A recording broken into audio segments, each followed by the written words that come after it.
నా ప్రియమైన బిడ్డా, నా మాటలు జాగ్రత్తగా ఆలకించుము. నేను ఎన్నిసార్లు చెప్పినా నీవు అర్థం చేసుకోవడం లేదు. నేను ఒకసారి రెండుసార్లు కాదు, అనేకసార్లు నీకు పదే పదే చెప్పినా నీవు అర్థం చేసుకోవడం లేదు. నీ మంచి కొరకే నేను ఏది చెప్పినా, నీ క్షేమము కొరకే, నీ బాగు కొరకే, నీవు ఆశీర్వాదకరముగా ఉంటావని నేను చెప్పాను. అయితే నీలో ఉన్న ఈ దుర్గుణాలు ఉండటం వల్ల నీవు ఎదుటివారిని ప్రేమించలేకపోతున్నావు, ఎదుటి వానికి మంచి చేయలేకపోతున్నావు. ఎదుటివాని గురించి నీవు చెడుగా ఆలోచించడం వల్ల, ఊహించడం వల్ల, ఎదుటివాడు బాగుండాలని కోరుకోకపోవడం వలన నీలో ఉన్న స్వార్థము, అసూయ, ద్వేషము, కుట్రలు, కుతంత్రాలు, అబద్ధము, మోసము, దొంగతనము, వ్యభిచారము, కామతత్వము, మత్సరము, క్రోధము, కక్షలు, పగలు, భేదములు, విమతములు ఇవన్నీ నీ హృదయములో ఉండగా నీవు వేరే వాడిని, వేరే సహోదరిని నీవు సరిగ్గా చూడలేకపోతున్నావు, సరిగ్గా ప్రేమించలేకపోతున్నావు. నీవు ఇన్ని దుర్గుణాలు నీలో ఉంటే నీవు ఎదుటివారిని ఏ విధముగా ప్రేమించగలవు? నీలో ఉన్న ప్రతి దుర్గుణము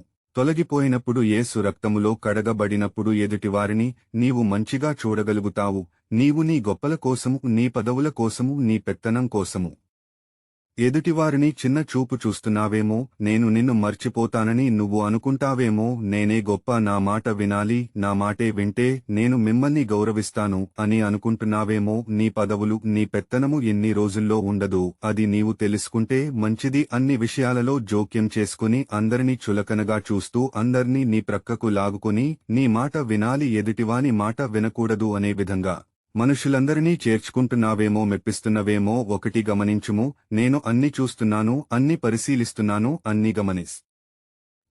ఇక్కడ ఈ భూమ్మీద తప్పు లెక్కలు చూపెడుతున్నావేమో, తప్పులు చేస్తున్నావేమో. ఇది పెద్ద తప్పు కాదు, చిన్న తప్పే అని అనుకుంటున్నావేమో. నువ్వు చేసే పెద్ద తప్పు అయినా చిన్నతపైన తప్పు తప్పే కాబట్టి ప్రతిదీ నీవు లెక్క చెప్పాలి. నా సన్నిధిలో అది మర్చిపోవద్దు. ఇప్పుడు పరిశుద్ధ గ్రంథములో ఉన్న వాక్యమును చదువుము. శరీర కార్యములు షష్టమై ఉన్నవి. అవి ఏమనగా జారత్వము, అపవిత్రత, కాముకత్వము, విగ్రహారాధన, అభిసారము, ద్వేషములు, కలహము, మత్సరములు, క్రోధములు, కక్షలు, భేదములు, విమతములు, అసూయలు, మత్తతలు, అల్లరితో కూడిన ఆటపాటలు మొదలైనవి.